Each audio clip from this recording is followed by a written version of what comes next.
I've used both hardware and software for my media products and ancillary techs. Hardware such as the Macs and my phone, and software such as Photoshop and Final Cut.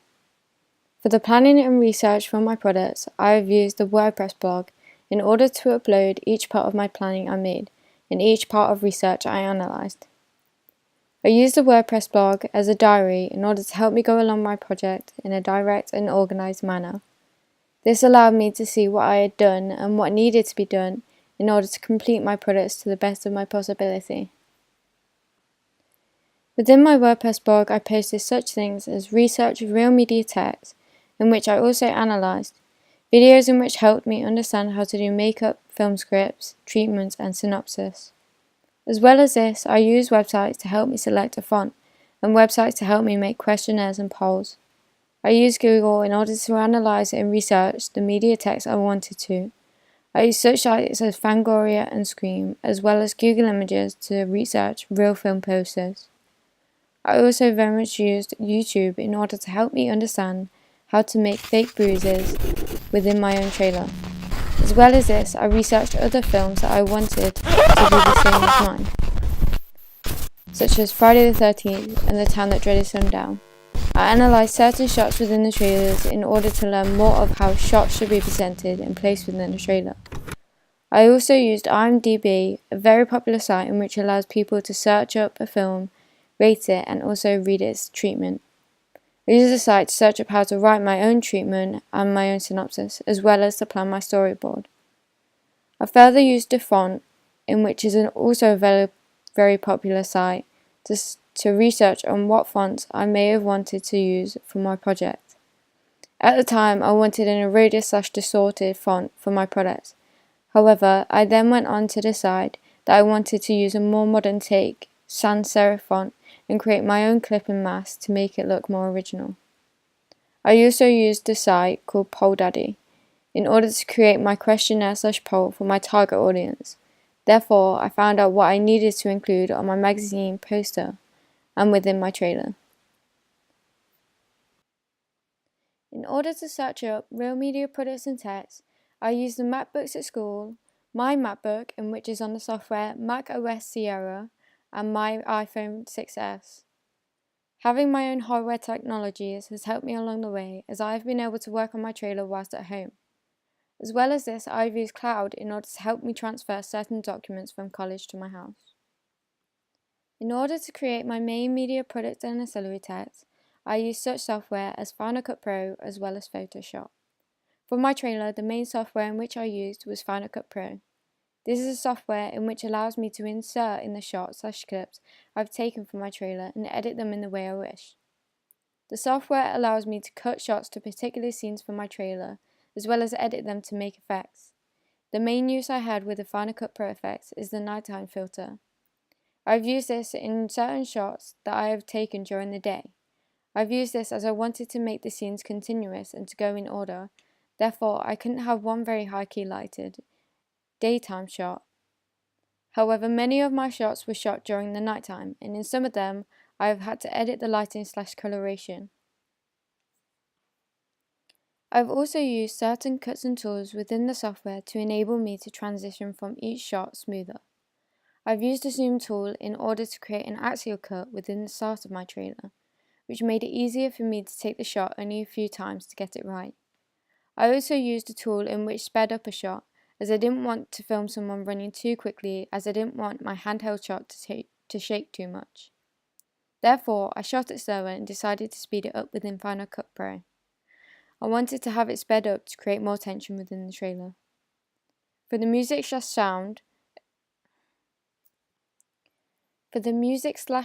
effects element of my trailer, I had researched multiple different sound effect websites online, as well as on YouTube, that allowed me to download free effects.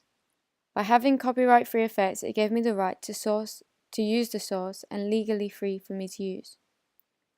For certain effects from YouTube, I would have to convert it into an MP3 file. I used certain tools within Final Cut in order to make some of the sound effects, such as the heart beating, grow gradually as the trailer became more intense. The crescendo effect can add more tension and much more scary atmosphere to the trailer, especially with an audience watching. As well as the sound effects, I needed to use my phone/earphones as a recording device for certain parts of my trailer, due to the fact that whilst I was recording, I found that they were still able to hear the wind. Therefore, I had to re-record the voice for the shot, as I wanted it to be easily heard on the trailer. I needed the voices to be heard more clearly and loudly over the wind, as I felt like the voices had much more of an impact on the narrative and would help the audience understand more. I also used Photoshop for certain parts of my trailer, such as the news report, the captions, and the institutional shots, such as the title, billing block, and institutional logos. Therefore, I used Photoshop in order to make the parts and transfer them over to my trailer. The hardware I've used to create my trailer was a MacBook Pro, a Macs at School, the Canon 1200, tripod, and an LED light. It was important for me to have all of these hardwares, as I used all of the products collectively to make my trailer. My MacBook was important, as I needed this in order to have Final Cut at home and to be able to work on my products at home, as well as the MacBooks at school helping me to complete my work at school and to upload it onto the blog. I needed the Canon 1200D in order to be able to shoot raw footage for my trailer, in order to have good shots at a good quality, due to the fact that if I used my phone, the shots would have been a lot darker and noisier, as I could change the iOS on the camera. I also needed the tripod in order for the footage to not be shaky at some points, and in order to help me do shots like pans. Finally, the LED light was very important, as I needed to get my product to have the right range of lighting in order to make certain shots more dramatic, and in order for them to not be too dark at some points. In order to produce my magazine, I used Photoshop, a software in which I could start a new product and could have all control over its production. I knew that I needed to be able to easily manipulate certain things, as well as edit any images that I took. I used certain tools such as the contrast tool for my image, as I wanted my image to have a large contrast between high and low key lighting. As well as this, I used the gradient tool in order for the gradient from my main image of the antagonist to the background of the image of the location. I also used the burn tool in order to make the bottom of the image darker so that I could place the title of my film at the bottom of the main image. In order to produce my poster, I once again used Photoshop in order to have full control over what I wanted to create. I used many of the same tools I used to create my magazine, such as the contrast tool to change some of the lighting, as well as the gradient tool to merge the location into the image. I also used the burn tool in order to create some darkness around the outside of my mask to make the image even more contrasting.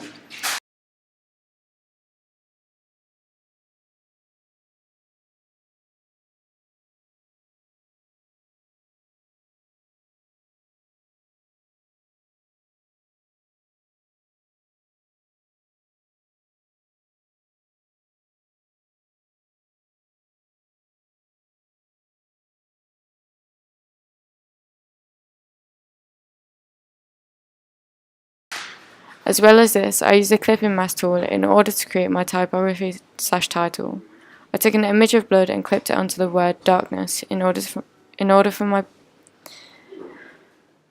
the blood to show more of the genre of slasher.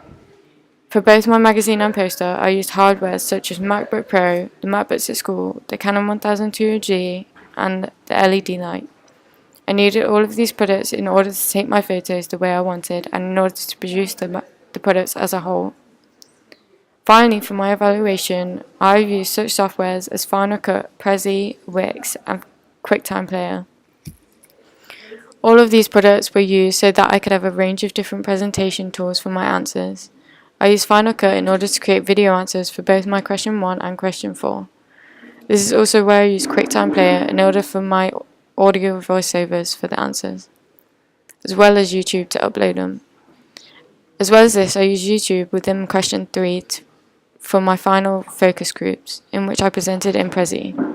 Finally, I used Wix in order to create my question 2 so that I could present it on a different type of web-based presentation tool.